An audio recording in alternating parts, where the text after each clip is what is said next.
Hi everybody, hope everyone's going well.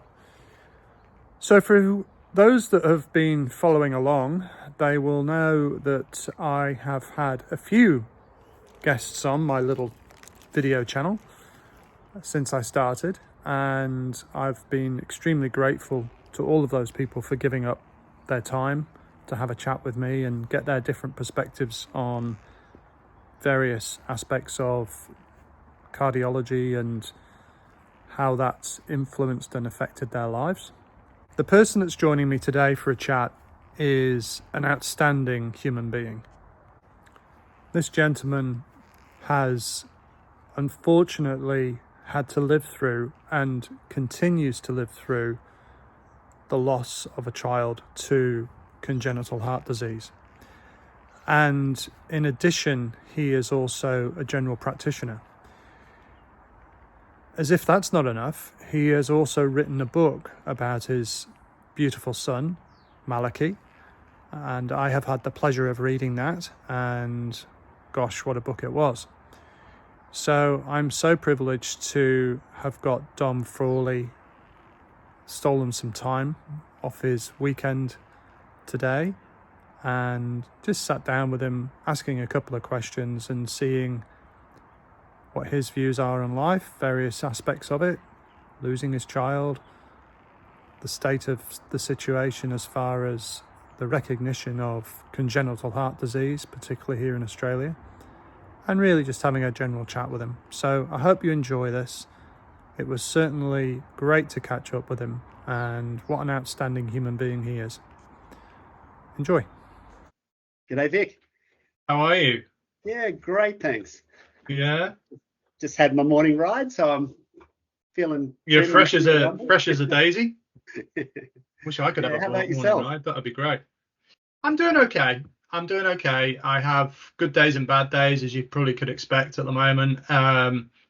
Yeah, I'm holding my own. Let's say that. I'm certainly not, jumping off waterfalls and riding my bike up and down mountains and stuff at the moment, but I'm doing okay. Thank you. So just waiting for that day, that the phone rings and hopefully I can, get myself a new engine. So Yeah, well, it's such a special experience what you're going through. It's great for people to have that sort of documented and to really understand what it means to be waiting for something of really such great significance that has such implications for you.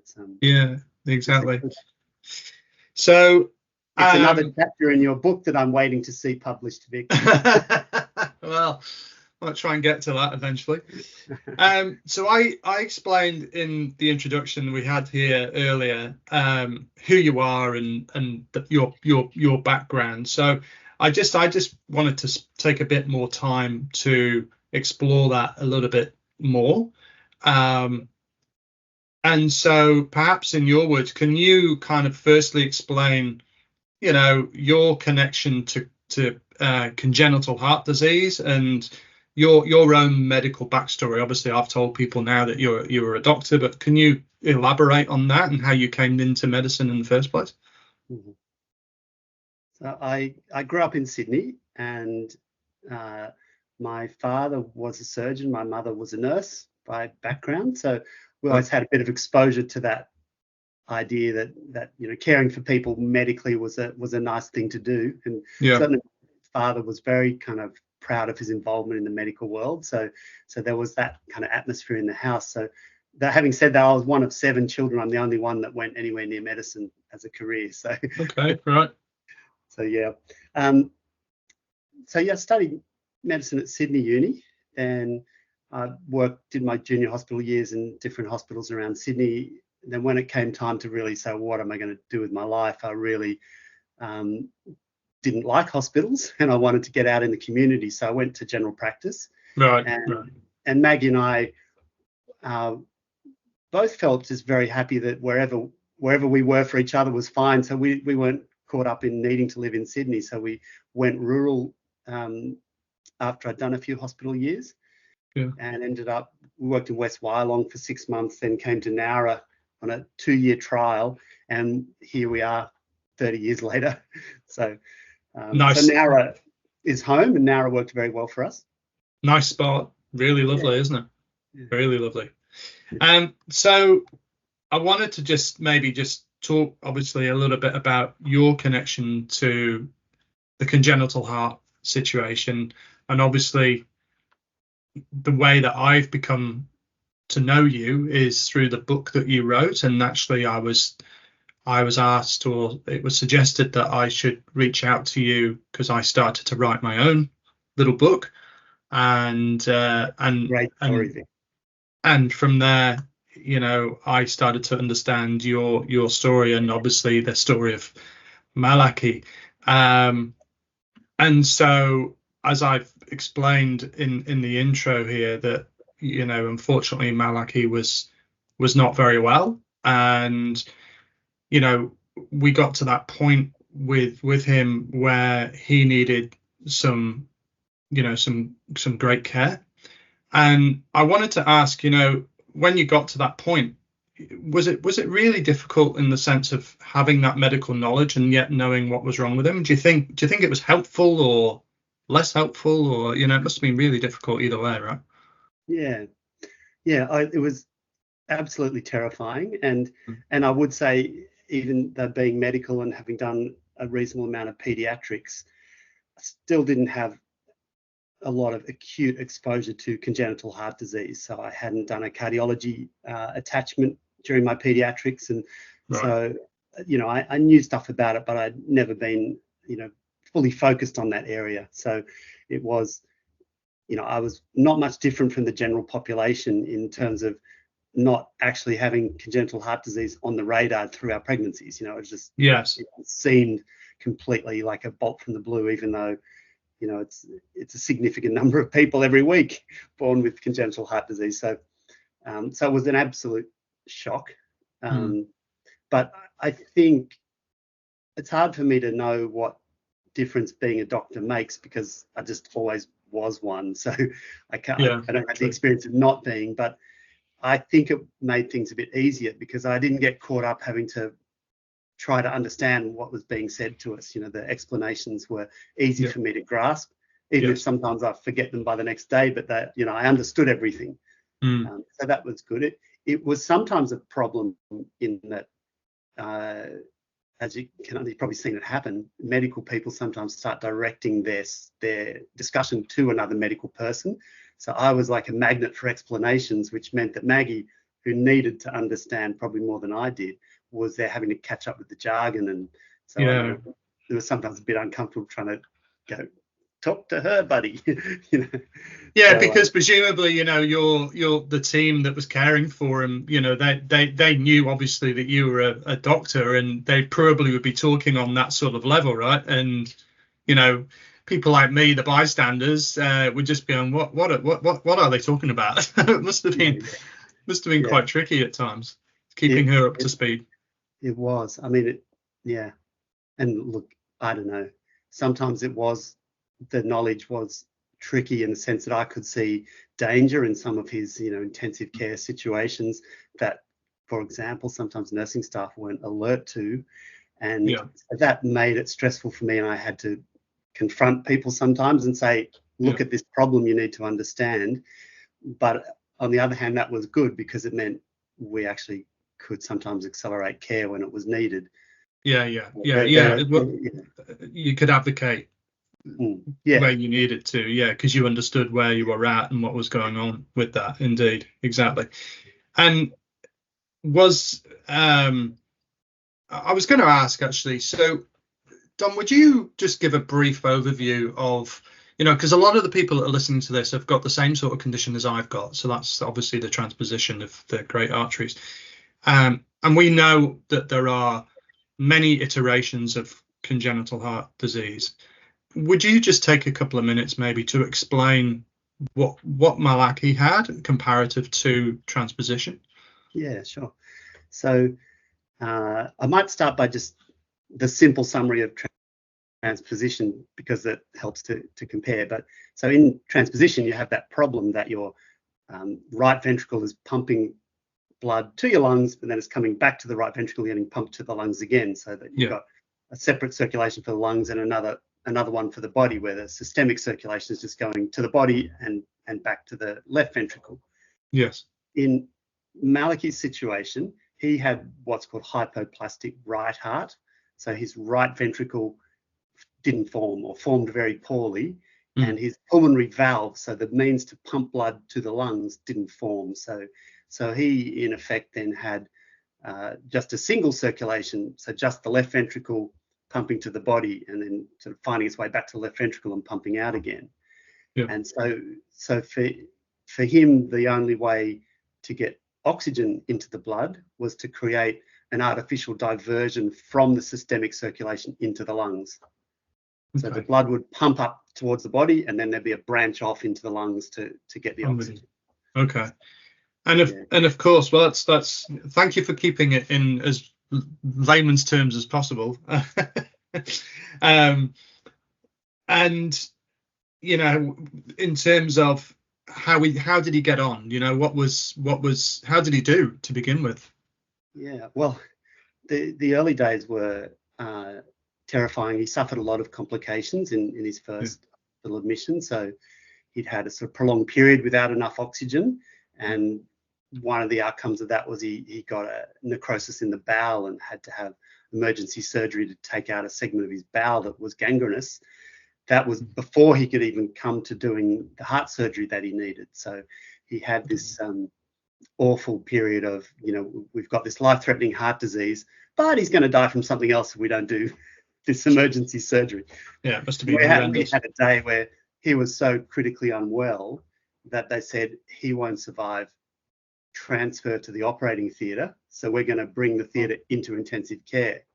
So he had that kind of very stormy path, and that led to complications where he needed a line in through his leg that ended up blocking the main vein back up to his heart, the inferior vena cava, and damaged the artery to his leg. So that meant in the future he had poor circulation back to the heart, and also lost a bit of growth in that leg because it had poor circulation. So, you know, he was up against it, wasn't he? Yeah, it was really stormy. So, you know, when he first made it home from hospital, he had a colostomy bag. So, you know, we were having to stick a bag on to collect his poo and, you know, all that sort of stuff. So, and Maggie was, he was unable to feed. So Maggie was expressing breast milk, you know, day and night, just to make sure he had some benefit from, you know, colostrum and all the things that breast milk does for you. So so it was incredibly traumatic. He was a very sick baby. He certainly was. And you know, I don't want to be too, you know, what's the word, too sad, I suppose, for want of a better word, but you know, unfortunately he didn't make it, and that kind of inspired you, I suppose. Is that the right word? But you want, as part of your own grief and healing and so on, you wanted to tell his story essentially. And I'm really glad you did, as I'm sure many others are, because what an amazing story it was. And you know, I'm going to talk about your book in a second, but you know, how much healing did you get from doing it? Well, yeah, it's interesting. So, you know, sadly, Malachi didn't make it, but in a way, that was part of the inspiration to want to write the book, was to say, well, he really did make it, in the sense, you know, in hindsight, we know that was his complete life, was the one that ended at 14. But as you know from reading the book, he became such a tremendous personality and had such a very imaginative inner life, and we did great things as a family, and he was incredibly loved, and so there was just so much fantastic stuff around this child, and he was a regional celebrity of sorts, and was certainly well known in the Heart Kids network. He definitely was, yeah. Yeah, you know, he had such a great personality, and yeah, look, I think when he died, there was a feeling like, you know, what the hell? It's this huge emptiness, and I, at one level, yes, had a desire to let the world know, you know, yeah, this guy's not around anymore, but wow, he was an impact player. when he was here, boy, did he make a good job of it. Yeah, and I don't know, yes, I was probably processing my own grief in that we had 3 other children older than Malachy, and Yeah. we did have to keep the show on the road for them after he died. Yeah. And obviously we were all, distressed. Heartbroken. But I had to get back to work pretty quickly, so I didn't get much time to hang around and be sad. Yeah. I couldn't help that aspect, but I had to be fronting up to work. Yes. And so it was, a year and a half or 2 years later that I sat down to write, and I hadn't done a lot of serious thinking about him intentionally to that point. So this was an intentional, I'm going to sit down and remember things, and I'm going to document them.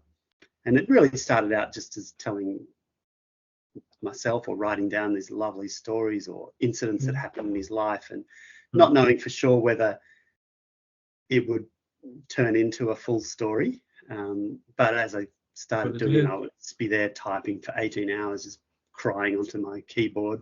And I could see that there were a bunch of messages in his life. There were lessons for medical people, and there was a sort of narrative arc of hope, and there was and there was this feeling also that when you're grieving like that, you feel so alone. And I just thought, well, that's what other people have been going through and will go through. I want to put something out there that says to them, you're not alone in this. You're not the first or the last, and there are people that will really understand you. And certainly I drew a lot from it. I was very excited is the wrong word, but I'd never really read a book specifically about somebody's experience, be it themselves or a close family member that had been through cardiac trauma, let's call it. And honestly, I'm not just saying it because I'm talking to you, but I found it incredibly emotional. Extremely. You know that because, I reached out to you afterwards, and I was just like, oh my goodness, thanks so much for writing that. Because yes, we had different conditions. Yes, my outcome's been different, but there were so many parallels between that. And I think also, I was viewing your writing or trying to put your writing to the thoughts of my mum and dad, how they were, because, as a child, you kind of don't really give that a thought, well, I didn't, I don't think you've got the cognitive ability when you're, a young person to go, oh, wow, this must be really impacting my mum and my dad and my sisters or whoever it is, and, by the time I'd read your book, I'd started to write my own. And I basically started again because I was just like, oh gosh, this is nowhere near close enough to a quality book, but it absolutely is. But before we get on to your future as far as what your writing is concerned, because I know that's something you're interested in doing, can I just ask you, because it's something I've wanted to ask you this for a while. So when you're in clinic these days, and you're seeing, the cross-section of community that you have. Now, I know Nara is a small place, so I'm not sure how many congenital heart people you get through the door. But whether it's congenital heart or whether it's some other chronic medical condition, do you find yourself advocating for them a little bit more, particularly if they've got a heart condition? Do you sort of have that, oh, wow, I really, really, A, really understand it, and B, I really feel for what's going on? Is that me being romantic, or I know you're a doctor, so everybody gets treated the same way, and I just wanted to know. Definitely doctors are people too. Yeah. So I kind of read myself well enough to know I have a definite prejudice towards those patients. I really feel what they're going through. I feel what their parents are going through. It really engages my mind. It really, and I've learned that my experience gives me something I can teach them or help them with that someone not exposed really can't, or maybe they can, but it's so much, they feel much more understood by someone that they know has been there. I've been through it. Yeah. Yes, and that's the same for like with congenital heart disease, and I'm finding it applies to grief as well, and Yes. particularly in the loss of a child, which is, you know, a rarer form of grief. You know, people are losing parents left, right, and centre. That they kind of understand that's the natural order, but when people lose a child, sometimes they're just riven with the unfairness of it all, and it does feel as if nature has offended. So it's I do I feel something in here, and I'm a bit more engaged with those patients. Yeah, it's something I wanted to ask and I have thought about, and I can't just go and ask any other doctor. So, I thought, you have, there can't be that many people in that position anyway, right? There's probably not that many people that are in that exact position, that have had a child that unfortunately has passed away due to that serious medical condition and is also a doctor. That I'm sure there's not many. So that it started like back after Malachy was born. I was really emotionally, not damaged, I suppose, but I was in a lot of pain, and I remember this feeling like, wow, I don't think I can look after children. What if a child comes in who's got the same thing? I will just fall apart. Yes. And so for a while I was really tentative in that space, and then gradually, as I suppose we adapted to what we were going through, that factor kicked in. I became actually a better doctor for children than I had been before. Oh, that's great. And of course, I'm part of what I'm trying to do with this is to make people aware, or help make people aware, just how prevalent congenital heart disease is, no matter what form it takes. And I know Maggie, your lovely wife, she was involved with Heart Kids, and probably maybe suggest she probably didn't understand until she started doing it just how prevalent it is, and we're talking about, what is it, Dom? 1 in every 10,000 live births or something like that, with 1 in 100 live births with some form of congenital heart disease. With some kind of, which is 1% of the population is crazy. I mean, it's mad. And I'm not saying that it should get more exposure or less exposure to lung cancer or anything else, but it does seem a little bit that it's on the back foot as far as people understanding it is concerned. I think, but that was one of my motivations of trying to do this. Oh, absolutely, and that's what got Maggie involved, and then after Maggie, me involved in Heart Kids, was just that we just could not believe how little advocacy there was for this group and how little recognised. We even had things have improved or changed, but when Malachy first went to Westmead, we weren't allowed to stay in Ronald McDonald House because the cancer kids had that all locked down. Yeah, right. Right. So yeah, you don't want to pick a fight with children with cancer, but yeah, that's right. But there was like even children dying with kidney failure couldn't get into Ronald McDonald House, and heart disease, and of course heart disease kills more children than any cancer you can name. Yeah. So it didn't seem right, and just things like congenital heart disease is not on the list of conditions that routinely get you a health card as a kid. It's like, what? Yes. Yeah, exactly right.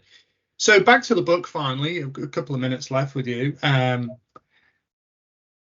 So what's next in the pen and the paper, Don? Because I know you did intimate to me a little while back that you A, obviously got a lot out of writing that book, and B, that you enjoyed it and thought, well, maybe I'll do another one. But I think you were talking about maybe doing something more non-factual fiction.